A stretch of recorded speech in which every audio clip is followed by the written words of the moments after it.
begin with the chemistry lesson, matter in our surroundings. So when we look at our surrounding, we see variety of things, a large variety of things which are of different shape, different size and texture. So everything in this universe is made up of materials, and this material was named by the scientists as matter. Everything, whatever is present in our universe is made up of matter. Is made up of material which the scientists named it as matter. Okay, so whatever we see, whatever objects we see, maybe the air which we cannot see, we can just feel it. The air is also matter. The water what we drink, the soil, the board, the chalk and the duster, books, bags, whatever we see in our surrounding is nothing but matter. So what is matter? Matter is anything. Matter is anything which occupies. Matter is anything which occupies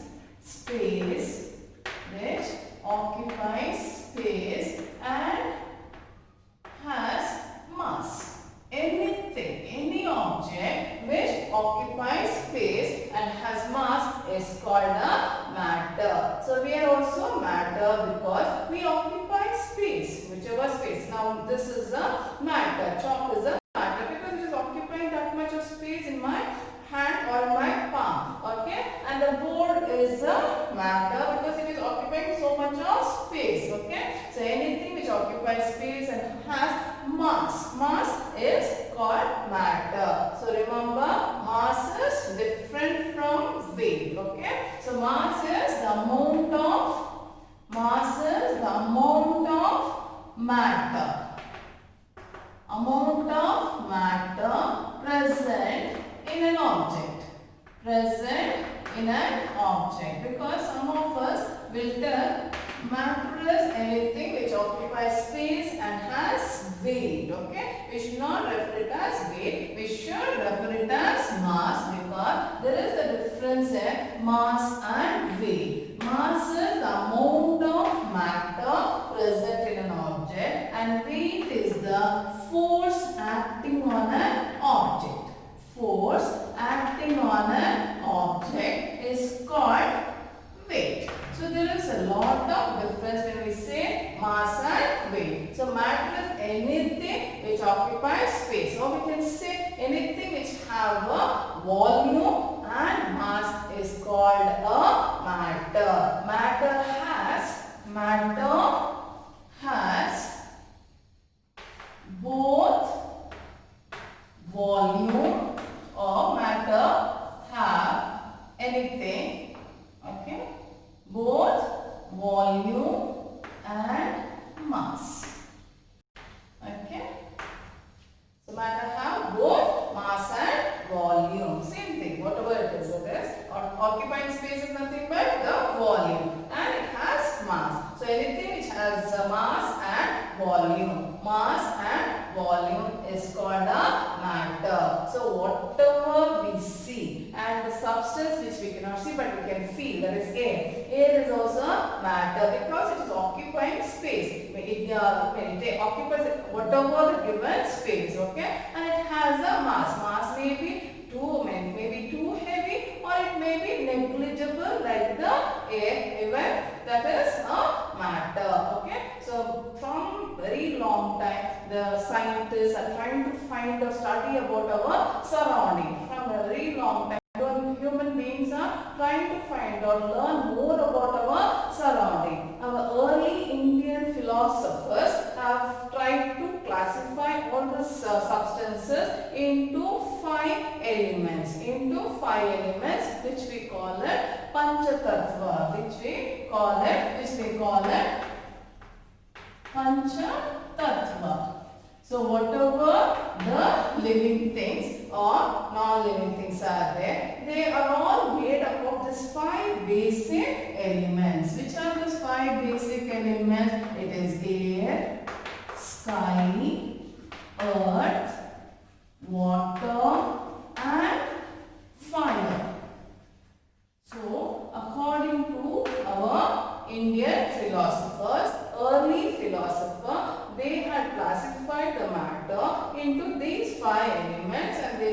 that whether it is living or non-living thing, they will be made up of these 5 elements, that is Panchatattva, called air, sky, earth, water and fire. Even the Greek philosophers also had come to this conclusion, almost say conclusion. Okay.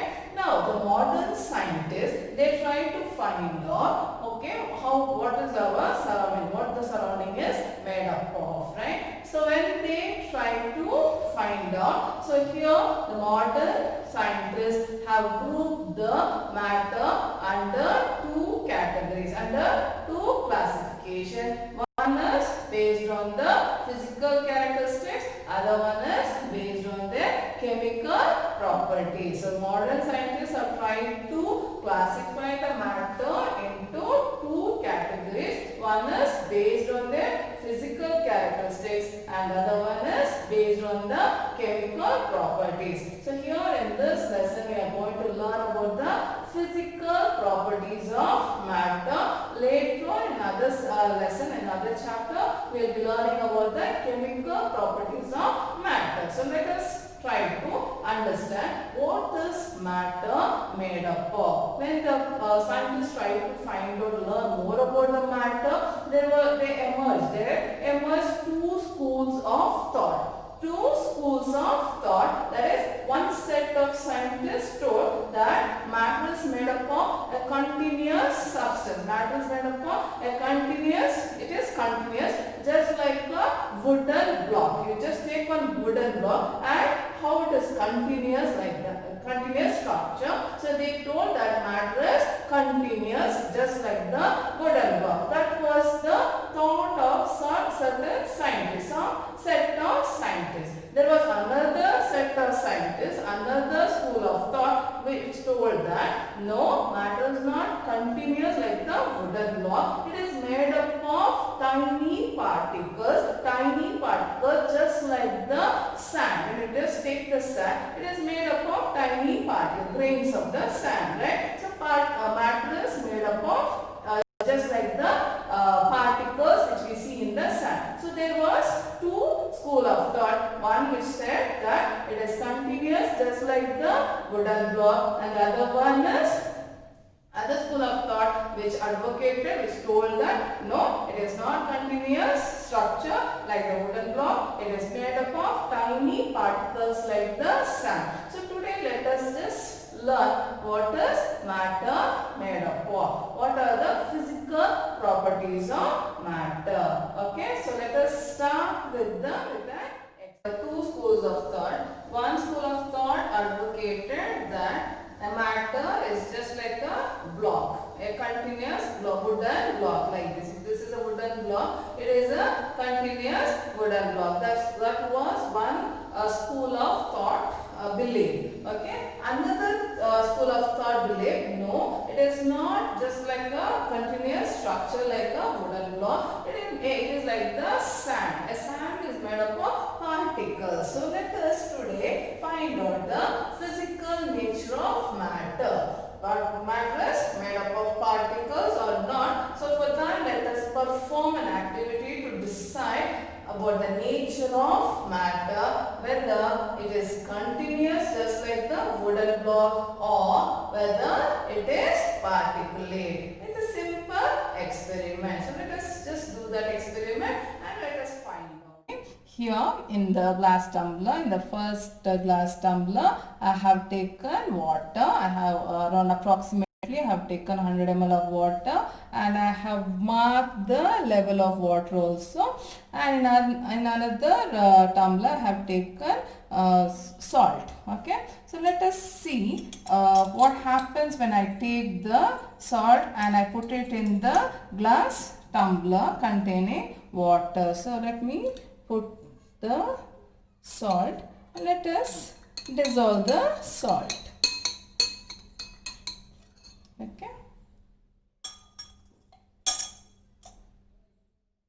So you can see that the salt has disappeared in the water, and again when we check when we check, there is no increase in the water level. So what has happened to salt? The salt has disappeared. So let us see why the salt has disappeared. Now we understood.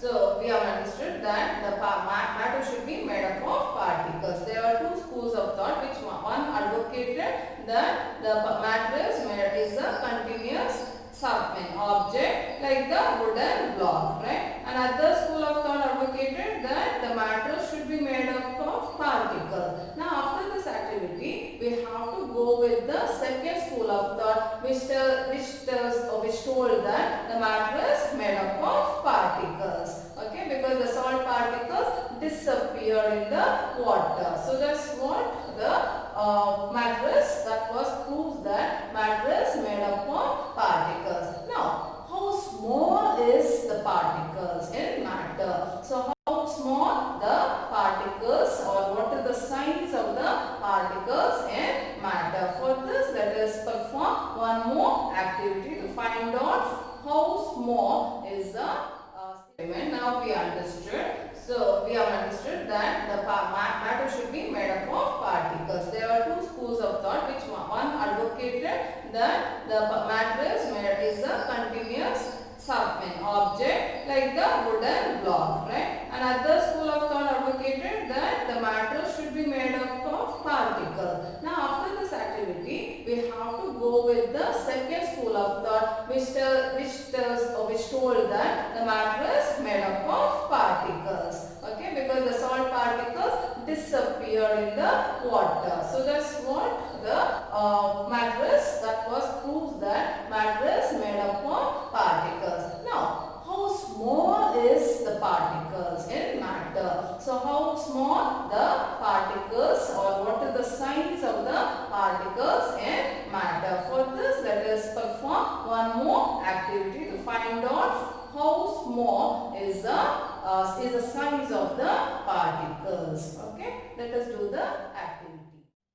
Let us begin with the second activity to find out how small are the particles of matter. In your textbook, in the activity they have given to take potassium permanganate. Here I am taking a coloring solution. So I am taking around 2 to 3 drops of coloring solution and I am putting into the glass tumbler. So I have taken here around 4 glass tumbler here I have taken.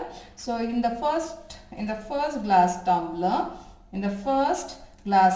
it's around approximately around 100 ml of water I have taken. The other 3 tumbler I have reduced the water level. So now let me take this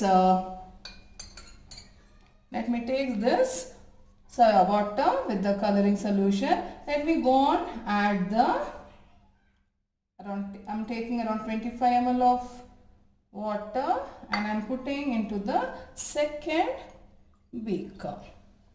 Can you see the color? Though it is not that very bright compared to the first tumbler, but you can see the color. Now from this glass tumbler, I am again taking around 25 ml of water and I am putting into the third tumbler of water. You can see the color, but it is not that very visible. Though it is visible, but it is very pale in color. So you can see that, right? Okay. Now again from this glass tumbler, I am taking the 25 ml of water and adding to the fourth tumbler. Okay.